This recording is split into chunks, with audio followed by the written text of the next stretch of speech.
Shannon Wise was playing forward with the Varsity Reds in 2008 when the university announced its decision to cut the program from varsity status, and she joins me now from London, Ontario. Shannon, good afternoon.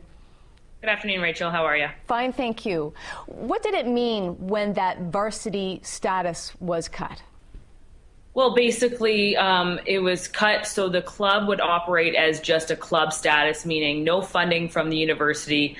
Basically, all the pennies, all the dollars, every kind of expense came right from the players' pocket themselves. So they really had no support from the university itself.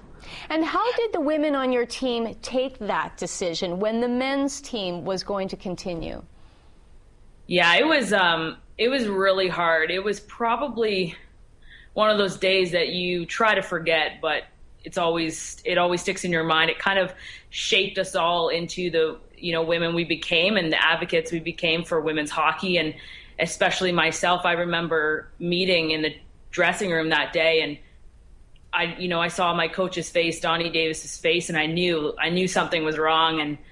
And when he told us, it was like, even now I get shakiness in my voice because it just hits so close to home, knowing that that was stripped of us, something that we took very seriously, and we were like a family, and that was just taken from us, and now 3 years later it's still not there. So I do feel for the young women that are coming up through New Brunswick and the surrounding area that want to play there. And how do you think it affected UNB's athletics reputation? Oh, I think there's a black mark on that university now, regardless of how they choose to handle the human rights complaint and, things that they've done since with men's program just this year. I talked to a lot of, players that play for Western that were in the final against UNB, and they kind of they remembered that had happened, and they remembered that I played there. So they said, I think as soon as somebody mentions UNB hockey, it's kind of, that's what people remember. That's the thing that kind of sticks out in their minds, even though the men's team has been incredibly successful, which is, one of the reasons why they're successful is because they do have proper funding and proper alumni and a chance to build their alumni, and we weren't given that chance. Mm-hmm. So your decision, your life was actually directly affected because you made a decision to leave UNB.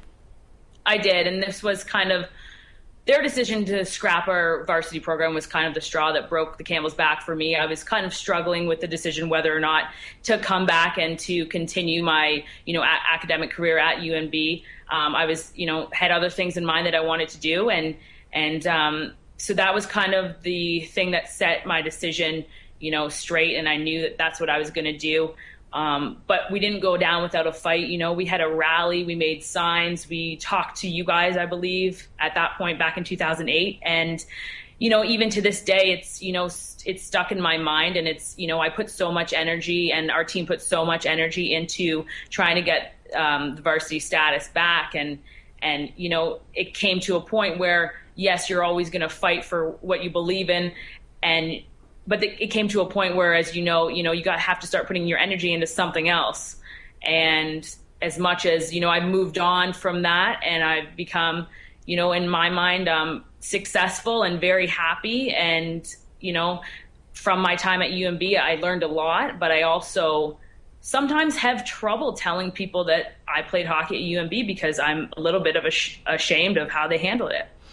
And I should say that I should point out that you have gone on to become a sports reporter, and actually you're going to go assistant coach varsity hockey at Western.